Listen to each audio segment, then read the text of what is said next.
Hiya, hiya, hiya, Dishie's dishcloth.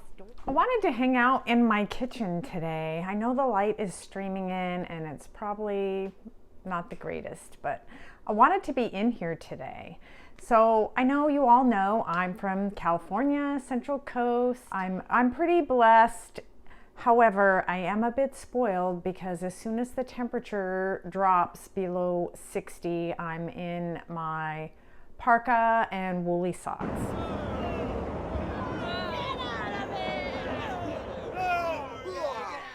So yes, I know you can make fun of me, you can. That some of the best things in the world come from the north, and some of those things are people like you who I've met here in internet land. One of those people is my very good friend and kindred spirit, Laura Simpson, whom I'm sure many of you know. She does have a channel and she's just wonderful. And she sent me something incredible, which I do want to show you in the kitchen today.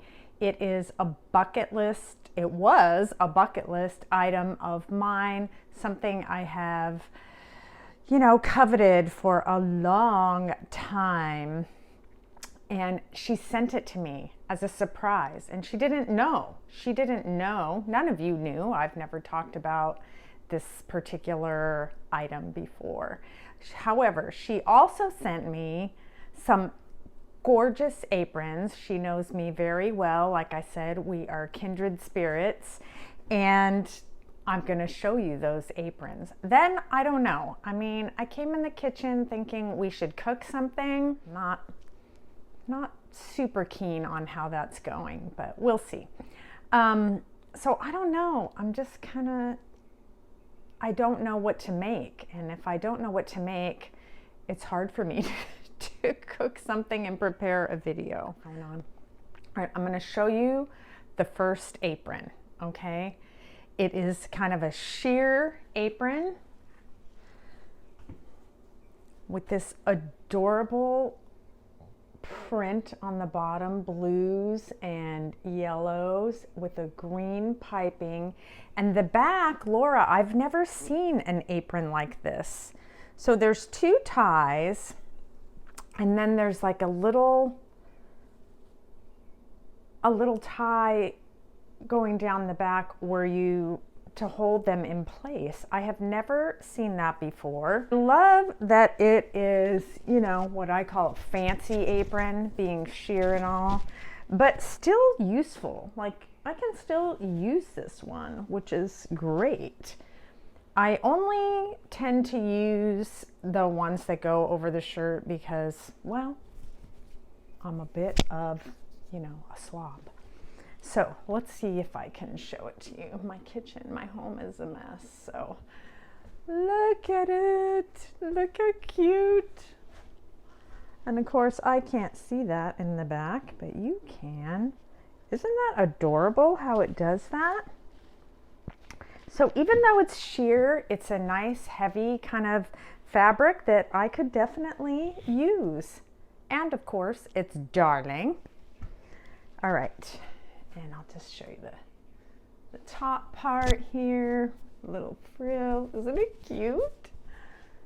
Thanks, Laura. She is an absolute love and such a talented person. All right, now the next one is already a favorite of mine. I use it all the time, and I can see that it is going to be my go-to apron.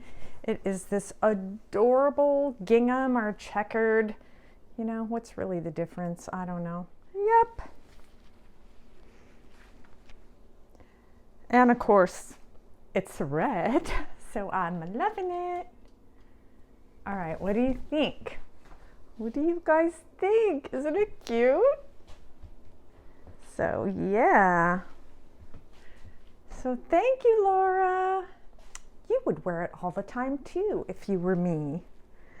I hope you didn't see too much of my messy kitchen, because if you did, I'm gonna edit it out. That's just how I am. I'm just gonna leave it on.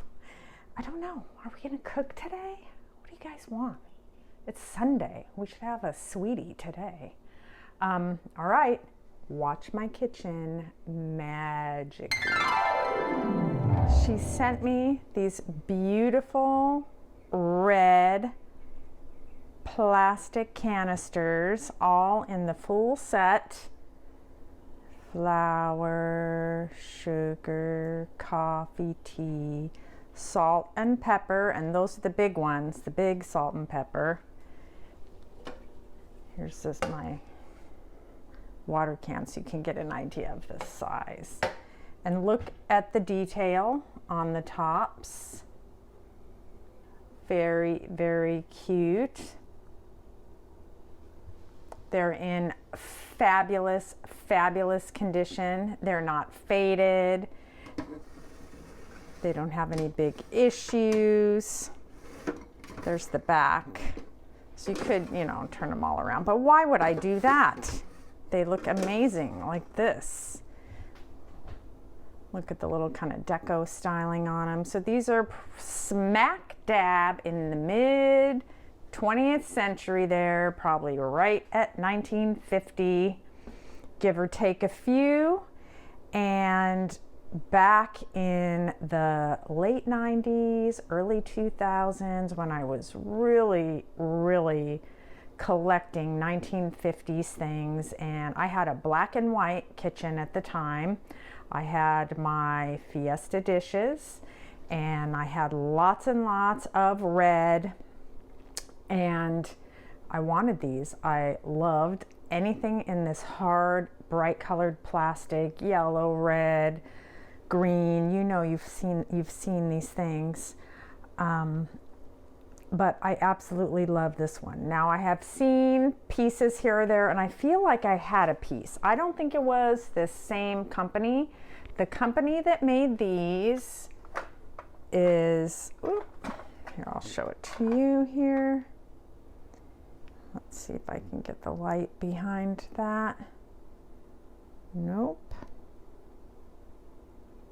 It's the Rona Plastic Corporation, New York, New York, USA. So I don't know if you can see it there, but it says, if you notice, there is a 61 after New York, which is a postal zone, a little bit different than a zip code. Those were implemented in the early 1940s up until the early 1960s when zip codes were implemented. So that helps me to date my canisters. Rona Plastic. I did not look them up, so I don't know. Different companies made these. The lids were slightly different on some. The lettering was slightly different on some. These have a very deco look and style, and they probably made other ones. Well, as it happens, when I did do research, I found that these Rona canisters were produced in 1951 and fraught with controversy. Rona's rival company, Columbus Plastic Products, they're the company that produced the fabulous lustroware pieces that we're all familiar with. Well, they filed a complaint and eventually a lawsuit against Rona, claiming, and I quote, alleged manufacture, sale, and use of canisters virtually identical with theirs.